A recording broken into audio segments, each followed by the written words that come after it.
Paz, Senhor, meus irmãos. Estaremos estudando a lição 9 da Revista dos Jovens. Tem o título Entre a Lei de Deus e a Lei dos Homens. O tema do trimestre é Na Cova dos Leões, o exemplo de fé e coragem de Daniel para testemunho cristão em nossos dias. Revista comentada por pastor Valmir Nascimento. Estou dando continuidade ao estudo sobre o livro de Daniel. Hoje estudaremos esse episódio em que ele é desafiado a cumprir uma lei em detrimento a prática da sua fé e acaba optando, é claro, pela fé, prosseguindo no seu hábito de orar, buscar ao Deus verdadeiro e, consequentemente, sofre ali a pena de uma lei criada pelos homens de forma injusta e o lançam, então, na cova dos leões. Mas Deus, desde o nascimento, desde o momento que Daniel chega ali ao cativeiro, Deus está sempre com ele. E ele também, sempre de forma íntegra, servindo e sendo fiel a Deus. Então, pela misericórdia do Senhor, ele é livrado daquela cova. Louvado seja o nome do Senhor. O texto principal diz: Daniel, pois, quando soube que a escritura estava assinada, entrou em sua casa. Ora, havia no seu quarto janelas abertas da banda de Jerusalém, e 3 vezes no dia se punha de joelhos e orava. Daniel 6:10. Resumo da lição: antes de ser leal ao governo e à lei dos homens, o crente é fiel a Deus e à sua lei. Glórias a Deus. Nós devemos ser submissos às autoridades, respeitar, orar por elas, devemos obedecer às leis, mas se porventura uma lei quer sobrepor a nossa única regra de fé e prática, que é a palavra de Deus, mas certamente é mister obedecer a Deus e não aos homens, conforme Daniel fez naqueles dias. Os objetivos da nossa lição são conhecer as características do novo governo que Daniel estava submetido, compreender como se deu a conspiração contra Daniel e aprender sobre a diferença entre a lei de Deus e a lei dos homens. O texto bíblico se encontra em Daniel 6, de 1 a 7. E pareceu bem andar e constituir sobre o reino a 120 presidentes que estivessem sobre todo o reino, e sobre eles 3 príncipes, dos quais Daniel era um, aos quais esses presidentes dessem conta para que o rei não sofresse dano. Então, o mesmo Daniel se distinguiu desses príncipes e presidentes, porque nele havia um espírito excelente, e o rei pensava constituí-lo sobre todo o reino. Então os príncipes e os presidentes procuravam achar ocasião contra Daniel a respeito do reino, mas não podia achar ocasião ou culpa alguma, porque ele era fiel e não se achava nele nenhum vício nem culpa. Então estes homens disseram: nunca acharemos ocasião alguma contra este Daniel, se não a procurarmos contra ele na lei do seu Deus. Então estes príncipes e presidentes foram juntos ao rei e disseram-lhe: assim, ó rei Dário, vive eternamente. Todos os príncipes do reino, os prefeitos, os presidentes, capitães e governadores tomaram conselho a fim de estabelecerem um edito real e fazerem firme este mandamento, que qualquer que por espaço de 30 dias fizer uma petição a qualquer Deus ou a qualquer homem, e não a ti, ó rei, seja lançado na cova dos leões. Glórias a Deus. Então a gente vê que, inclusive aqui na lição, vai tratar que o método dos métodos persas governar tinha uma abertura, uma liberdade religiosa, desde Ciro, mas percebemos aqui que esses que se tornaram inimigos de Daniel, que se fizeram inimigos de Daniel por causa da inveja, cria então uma nova lei. Então há liberdade religiosa, mas eles inserem uma nova lei para realmente ferir a religião ali, para ferir a forma como Daniel adorava a Deus.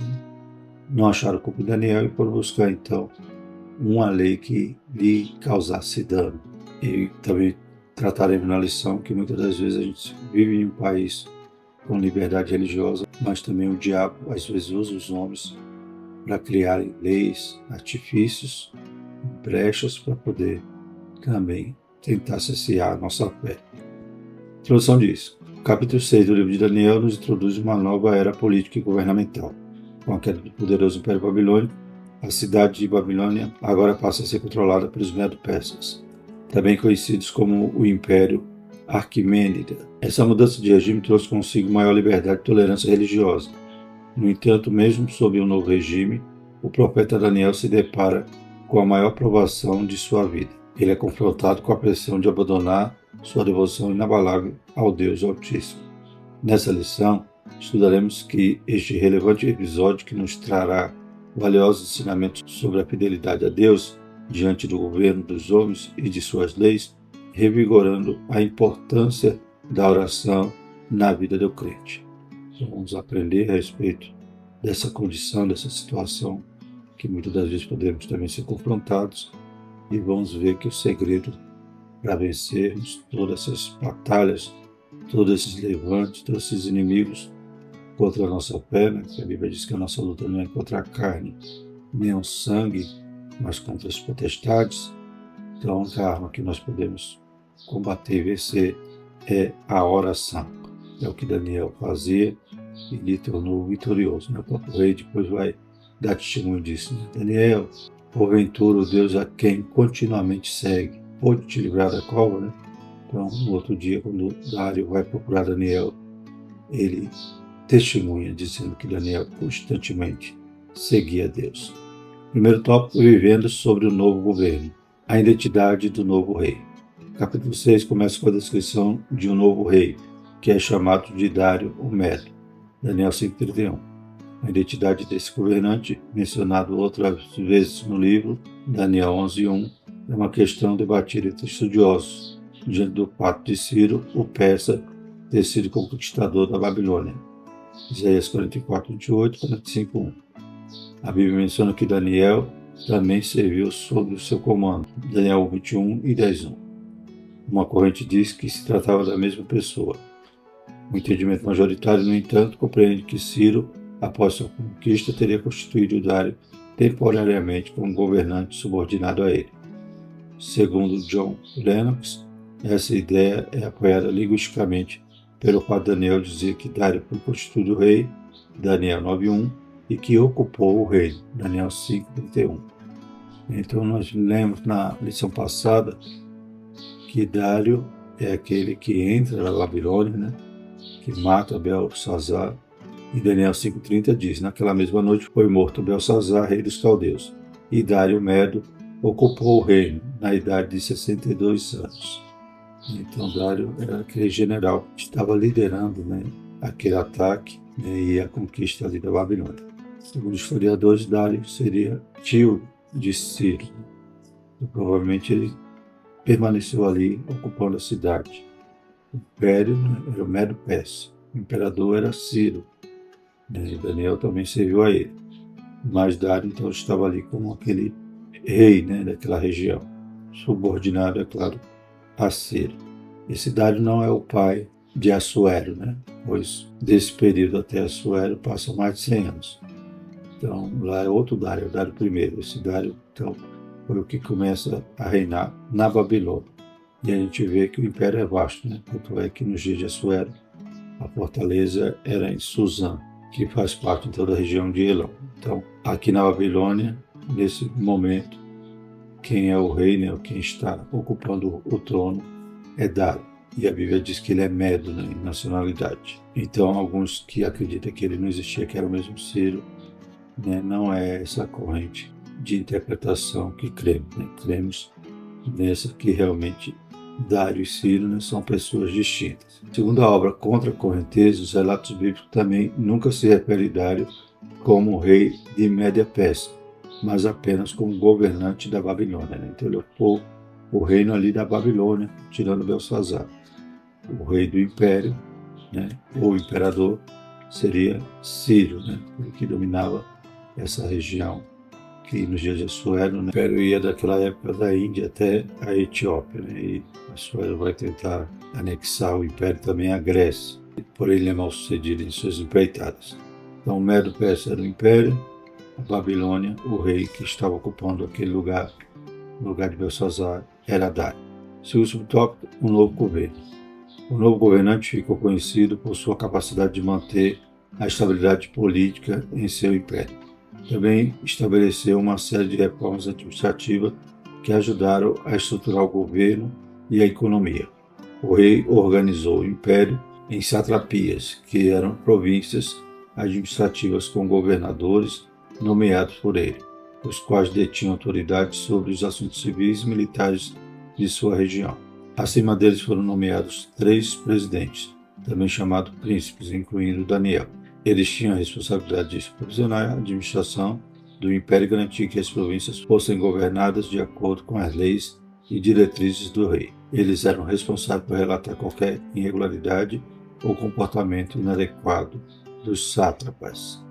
Então, satrapias era a divisão territorial, os sátrapas eram aqueles que governavam, que estavam ali liderando em nome do rei. Então, esse império era organizado. Desde o primeiro versículo de Daniel 6 nos mostra essa organização e nos mostra também essa liderança, esses governadores, esses príncipes que Dário coloca sobre o governo daqueles setores. E Daniel, um dos supervisores, dos 3 que estavam acima desses outros governadores, se destacava. Por isso gerou tanta inveja dos homens querendo, então, destruí-lo. E a arma que eles usaram era a lei, que Deus tenha misericórdia de nós. Terceiro subtópico, uma política de tolerância religiosa. Ciro, o imperador, tinha uma política de maior tolerância com os povos conquistados. Promulgou um código de leis conhecido como Cilindro de Ciro, que promovia a justiça e a liberdade religiosa, permitindo que vários grupos étnicos praticassem suas crenças. Provavelmente foi uma das razões que motivou muitos judeus a não voltarem para Jerusalém. A gente vê que a liberdade que Ciro promove, inclusive ele edita um decreto para que Israel fosse liberta do cativeiro. Eles poderiam voltar para Jerusalém para reconstruir, inclusive construir um templo ali, que era que Deus tinha colocado no coração de Ciro. Ele seria responsável pela libertação do povo, para que o povo fosse lá construir o templo. Muitos não voltaram, permaneceram no império, tendo já se estruturado, já haviam formado família, negócio, e havia também essa liberdade. Não era algo difícil deles permanecerem ali, pelo contrário, era algo confortável, estando no império e tendo essa liberdade para cultuar a Deus. Mas, mais uma vez, lembrando da história de Esther, muito mais à frente, essa zona de conforto foi abalada com a notícia de que os judeus seriam exterminados. Isso já faz parte da lição dos adultos. Porém, nesse começo do Império de Ciro, está tudo bem e havia essa liberdade religiosa. Inclusive, Ciro também libertou outros povos que poderiam voltar para suas nações. Então, isso se encontra, esses decretos se encontram nesse cilindro de Ciro. O chamado Edito de Ciro, também denominado como Decreto de Ciro, possibilitou que os judeus deportados pelos babilônios retornassem para Jerusalém e reconstruíssem o templo. Está lá em Esdras, capítulo 1, de 1 a 3. Mesmo diante desse ambiente de maior liberdade e tolerância, Daniel foi perseguido por suas convicções. Isso mostra que, embora em muitos países os crentes tenham ampla proteção jurídica de expressão de suas crenças, com previsão da Declaração Internacional de Direitos Humanos, não estão isentos de serem constrangidos e forçados a relegar a fé. A gente viu isso agora, na França, nas Olimpíadas. Tem a liberdade religiosa, é um Estado laico, mas podia tudo. Podia ofender o cristianismo, só não podia manifestar a fé em Cristo. Até, se eu não me engano, as pranchas de surf de um atleta teve que repintar, porque ali havia um símbolo religioso do cristianismo. Então a gente vê que, ainda que a nação, ainda que a lei do país diz que há liberdade, sempre vão encontrar brecha para perseguir, para poder tolher a expressão de fé. Já querem tolher a nossa liberdade de expressão e com isso eles aproveitam para tolher ou para perseguir ou para tentar nos tirar a liberdade religiosa. Então, no dia de Daniel aconteceu isso e hoje também acontece de forma sutil e às vezes de forma velada. Que Deus nos ajude. A previsão da liberdade religiosa na Constituição e nas leis não garante que os cristãos não serão discriminados e ofendidos, especialmente por causa de imposições ideológicas. A ideologia tem mais força nessas nações, nesses governos, do que a própria lei ou do que a nossa fé. Que Deus nos ajude, pois vivemos dias trabalhosos, como Paulo havia previsto. E o segundo tópico fala sobre a conspiração contra Daniel. O primeiro subtópico é a distinção de Daniel. Em razão de sua excelência, Daniel começou a se distinguir dentre os demais presidentes, razão pela qual o rei pensava em promovê-lo. Isso mostra que Daniel, além de fiel e zeloso nas questões religiosas, era também um profissional qualificado e dedicado, fazendo com que se sobressaísse em suas atividades. É necessário lembrar que o trabalho criado por Deus é um elemento importante na vida e pode ser uma forma de vocação divina. A Bíblia nos recomenda fazer tudo conforme as nossas forças, Eclesiastes 9:10, e para a glória de Deus, 1 Coríntios 10:31. Então Deus pode usar cada um em sua atividade profissional. Deus nos dá dom, nos dá vocação, e isso vai ser para a glória dele. Daniel era um excelente administrador para a glória do Senhor. Além dele ser fiel, além dele ser piedoso, além dele constantemente estar buscando a Deus, e Deus revelando os mistérios para Daniel. Daniel também era um hábil administrador, Como José, lá no Egito, Daniel também era notado e o rei tinha essa intenção de promovê-lo sobre todos, Seria realmente como um segundo no reino, um governador do reino. A gente percebe como Deus é poderoso. Daniel vai para ser o quê? Um prisioneiro, Quando os medos e persas invadem ali, Daniel, ali na corte, embora ele estava meio preterido, só lembraram dele na hora que aparece aquela escrita na parede. Então, mas mesmo assim, o rei, quando assume um império, não vai querer nenhum sábio, nenhum conselheiro do rei antigo. Mas Deus sempre preservando Daniel por causa de sua fidelidade. E Daniel passa rei, passa império, ele continuava ali na corte e servindo de forma exemplar. Segundo subtópico, inveja e conspiração. Assim que o brilho de Daniel começou a frustrar os demais, a inveja brotou em seus corações. Felizmente, isso é algo que ocorre com enorme frequência em qualquer ambiente, e até mesmo entre o povo de Deus. Em vez de conhecer a excelência do outro, procurar aprender com ele, o invejoso prefere o caminho da destruição, fazendo uso de fofocas, tramas e acusações caluniosas. Por isso, dentro dos bastidores de poder do reino, os demais presidentes e governadores arquitetaram um complô diabólico para acabar com a imagem de Daniel. Então, sempre nesses ambientes que desafia ali uma liderança, um poder, não porque Daniel queria tomar lugar de ninguém, mas porque Daniel se destacava pela sua dedicação, pela capacidade que Deus dava a ele para exercer aquele ofício. Os invejosos sempre vão buscar esse caminho, fofoca, calúnia e destruição. Foi o que fizeram com Jesus, Os fariseus, com medo de perderem a sua posição, Eles viram ali um mestre que tinha autoridade, que falava não como eles, As pessoas davam testemunho, que Jesus não falava como aqueles escribas, como aqueles fariseus, como aqueles doutores da lei, mas falava com autoridade. E eles não tinham isso. Eles tinham apenas a religião para lhe sustentar a posição. Então, isso com inveja, e tentaram o quê?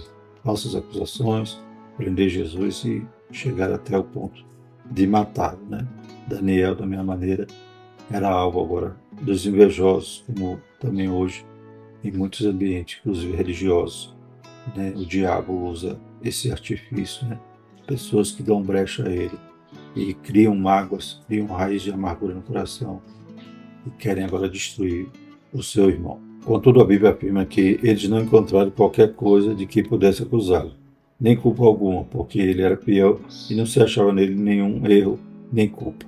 Lembre-se, jovem, de que quando se está na presença de Deus, os inimigos não terão nada para acusá-lo. Ainda bem que Daniel era fiel, não tinha nada para aqueles acusadores usarem contra ele. Por isso que eles vão mudar a lei para poder gerar uma falha em Daniel em relação à sua religião, porque nele não havia falta nem culpa.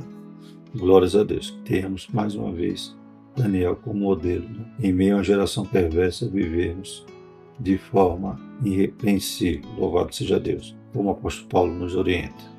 Terceiro subtópico, o plano contra Daniel. Percebendo que não teriam nada contra Daniel, tendo em vista em sua conduta ilibada, os líderes mudam a estratégia, resolvem encontrar na lei do seu Deus algo que pudesse prejudicá-lo. Eles deixam de procurar na conduta e passam a prejudicar Daniel com base nas suas convicções. Para tal, os homens perversos propuseram ao rei que fosse proibido em todo o reino, no período de 30 dias, que se fizessem petições ou orações a qualquer divindade ou homem, a não ser ao rei. A punição pela desobediência seria o lançamento na cova dos leões, né? Então, tinha falta em Daniel, vão buscar na sua fé, né? Na lei do seu Deus. Então, apelam, né, para essa lei, para que ninguém pudesse fazer petição ou oração, né, a nenhuma divindade, a ninguém, a não ser ao rei, né? Então, eles apelam para a vaidade do rei. O rei ouviu, talvez ele nem entendeu direito qual era a lei, mas só porque ia exaltá-lo, né? Ou seja, ele seria o centro de qualquer petição durante aqueles 30 dias, seria superior a qualquer Deus. Então o rei acaba cedendo e assinando sem lembrar, né, do seu amigo Daniel. Né? Depois a gente vê ele preocupado, ele gostava de Daniel, né? E ele viu, né, a tolice que ele fez, só que uma vez assinada a lei, ela não podia ser revogada. A estratégia dos inimigos de Daniel em muito se assemelha ao secularismo anticristão, procurando centralizar no Estado a figura da divindade, né? Então o Estado quer somente ele gerir, somente ele ter a última palavra sobre todas as coisas, inclusive sobre a família, né? Hoje há leis que impedem, né, por exemplo, um filho ser educado em casa, porque o Estado tem que tomar conta de tudo, tem que educar, tem que doutrinar. Então a gente vê que ele é o centro de tudo e foi esse sentimento que Dário também teve ao assinar essa lei, achando que, de forma vaidosa, né, ele seria o centro de qualquer coisa ali, de qualquer petição, inclusive ele estaria acima de qualquer Deus naquele período de 30 dias. Sem dúvida, buscam em todas as maneiras restringir a manifestação das crenças e punir a convicção dos cristãos. Na legislação e em decisões judiciais surgem novos entendimentos que procuram amordaçar a voz da Igreja, abolindo não somente a liberdade de crença, mas também a liberdade de expressão. Por exemplo, no Canadá, um tempo desse, os pais não concordaram com o que estava ensinando na escola e disseram para o aluno, o filho, não ir para a escola, e o Estado então veio até, através do Conselho Tutelar, querer tomar os filhos. Então a gente vê que o secularismo, né, quer abolir Deus, quer abolir qualquer convicção, princípio bíblico, para de forma impositiva, né, tornar o Estado como centro. Isso é claro, né, influenciado por todas as filosofias e ideologias mundanas. Vivemos uma era de suposta tolerância. Todavia, enquanto todas as expressões são válidas e permitidas, o cristianismo cada vez mais é hostilizado por causa da sua defesa de valores absolutos. É a intolerância dos tolerantes. Nos acusam de intolerância, mas eles que não suportam o cristianismo e nem a verdade, né, que nós cremos, né, que a palavra de Deus é a verdade e é uma verdade absoluta. Então isso fere o sentimento daqueles que querem viver de qualquer maneira e querem abraçar suas ideologias e empurrar a goela abaixo, né, naqueles que vivem de forma diferente. Então, realmente são intolerantes. E o terceiro tópico, a lei dos homens e a lei de Deus. Primeiro subtópico, contrariando a lei dos homens. Mesmo diante do decreto do rei, novamente Daniel não se acovardou de dar testemunho de sua fé. Ainda que fosse um alto funcionário e ocupasse um lugar de privilégio no império, Daniel não negou sua integridade e fidelidade a Deus, né? Daniel era fiel ao rei, tanto é que não acharam culpa nenhuma, né? Ele não fazia nenhum complô, alguma murmuração, não se via nele nenhum tipo de revolta, né? Mas o problema agora é que a lei dos homens queria sobrepor a lei de Deus. Então, mesmo ele tendo ali um cargo importante, ele também não priorizou, né, a sua posição ali seu conforto em relação ao que ele cria, né? Louvado seja o Senhor, ele permaneceu fazendo aquilo que sempre ele fez, né? Buscava a Deus em oração, e isso, né, era bíblico, né? Lá em 2 Crônicas 6:35, quando a gente vê Salomão orando, pedindo a Deus, né, antes da dedicação ali do templo, para que Deus ouvisse sempre as orações naquele lugar, ou até mesmo quando estivesse longe, e Deus tivesse misericórdia do povo. Depois Deus vai responder a Salomão dizendo, lá em 2 Crônicas 7:14, né, se meu povo, que me chama pelo meu nome, se humilhar, se converter e tal, então Deus ia ouvir e ia sarar a terra, né? Mas quando, nessa primeira parte que Salomão ainda está pedindo a Deus, né? Capítulo 7 é Deus respondendo, mas no capítulo 6 é Salomão fazendo a petição, orando a Deus, depois Deus vai confirmar essa petição, vai responder de forma positiva essa petição. Então no verso 36 diz o seguinte: quando pecarem contra ti, pois não há homem que não peque, e tu te indignares contra eles, e os entregares diante do inimigo, para que os cativarem os levem em cativeiro para alguma terra remota ou vizinha, e na terra para onde forem levados em cativeiro, tornarem a si e se converterem, e na terra do seu cativeiro a ti suplicarem, dizendo, pecamos e perversamente fizemos, e impiamente procedemos, e se converter a ti com todo o seu coração e com toda a sua alma, na terra do seu cativeiro, aqui os levarem presos, e orarem para a banda da sua terra, que deste a seus pais, e desta cidade que escolheste, e desta casa que edifiquei ao teu nome, ouve então desde os céus, do assento da tua habitação, a sua oração e as suas súplicas, e executa o seu direito, e perdoa o seu povo que houver pecado contra ti. Agora, pois, ó meu Deus, estejam os teus olhos abertos e os teus ouvidos atentos à oração deste lugar. Glórias a Deus, né? Então, Salomão orando, dizendo se o povo fosse levado a cativeiro, mas se ele se convertesse, buscasse o Senhor e orasse, né? Não estavam ali mais no templo, o templo nem existia mais, mas orasse virado para Jerusalém, virado para o templo, né? Então Deus, ele pede e suplica para que Deus ouvisse a oração e perdoasse os pecados, né? Então a gente, lá no versículo 14, capítulo 7, Deus está respondendo à oração de Salomão. Se meu povo que se chama pelo meu nome se humilhar e orar e buscar a minha paz e se converter dos seus maus caminhos, então eu ouvirei dos céus, perdoarei os seus pecados e sararei a sua terra. Louvado seja o nome do Senhor. E Daniel estava fazendo exatamente isso. Estava orando na direção do templo. Glórias a Deus. Tão longe, mas ele abria a janela em direção a Jerusalém, em direção ao templo. Ou melhor, as ruínas do templo, né?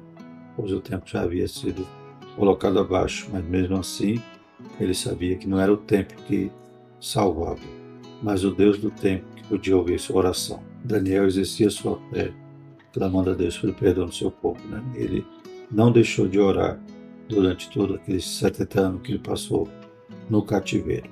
E agora vem os homens querer empatar isso, né? Querer impedi-lo através de uma lei. Então, mesmo a sua fidelidade, mesmo o seu cargo, não podia empatar dele orar. O servo de Deus sempre fora obediente ao rei, porém ao perceber que a lei humana contrariava a lei divina, ele desobedeceria ao injusto mandamento, fazendo exatamente aquilo que o decreto proibia. Buscou ao Senhor em oração. Daniel 6:10. Em primeiro lugar, Daniel sabia que Dário tinha autoridade, mas tinha ainda mais convicção de que esta autoridade provinha de Deus. Romanos 13:1.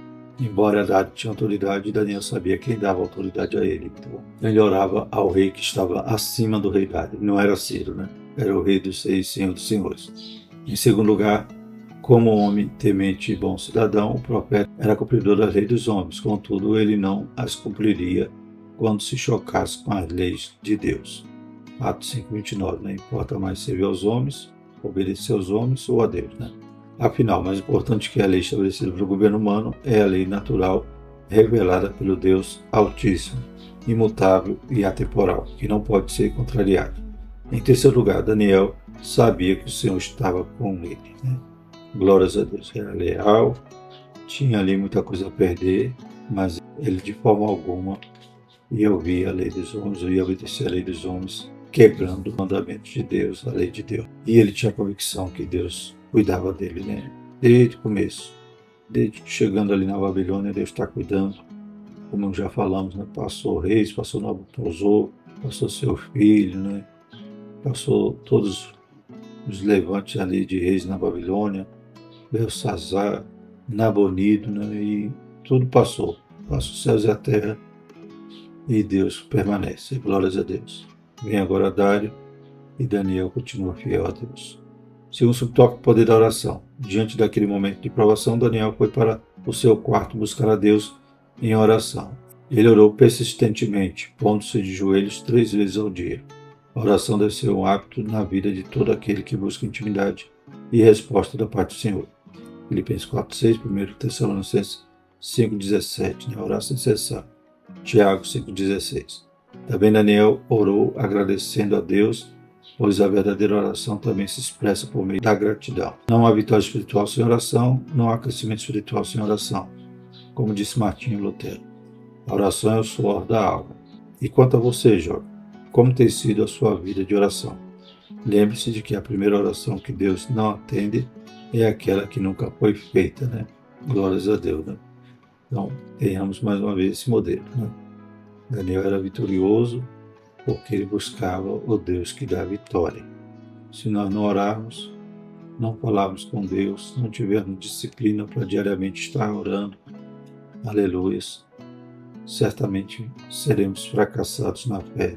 Certamente não teremos firmeza, pois para que a força do Senhor se aperfeiçoe na nossa fraqueza, devemos estar submissos à sua vontade e somente através da oração a gente consegue ter essa comunhão com Deus.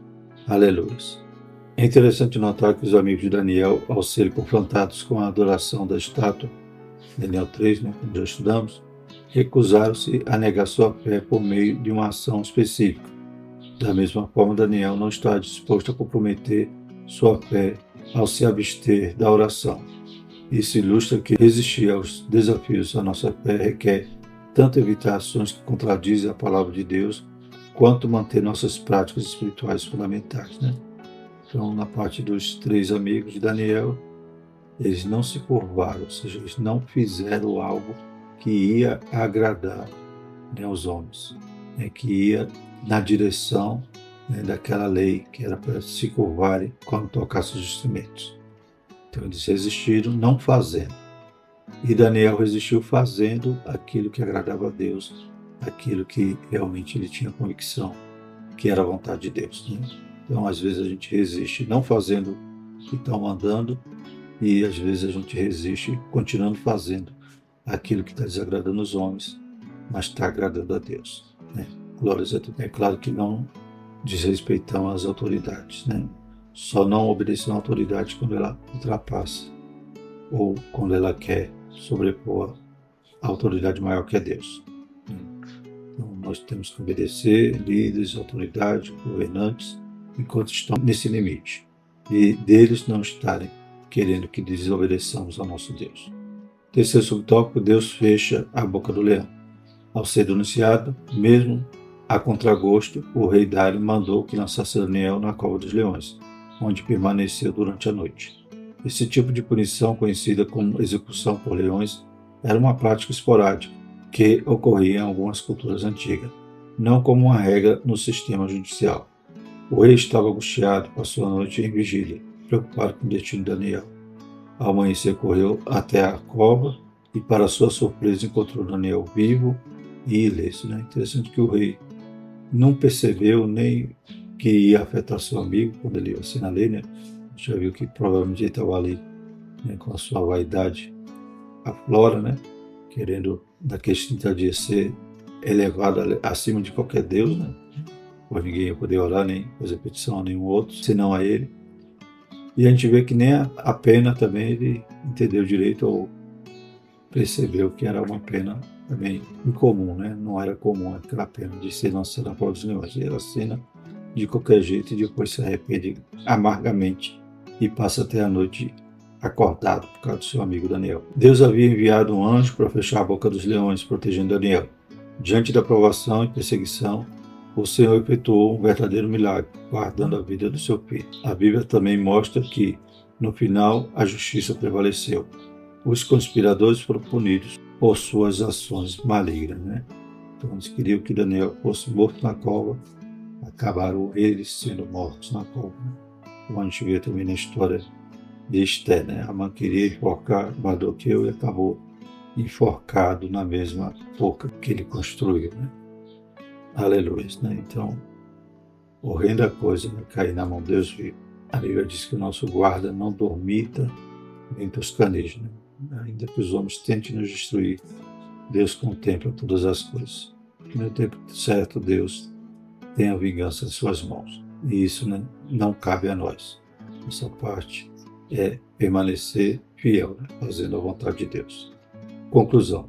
Ao enfrentar a pressão de abandonar sua devoção a Deus, Daniel escolheu permanecer firme em sua fé, continuando a orar diante das adversidades. Em vez de ser leal ao governo, manteve-se fiel a Deus.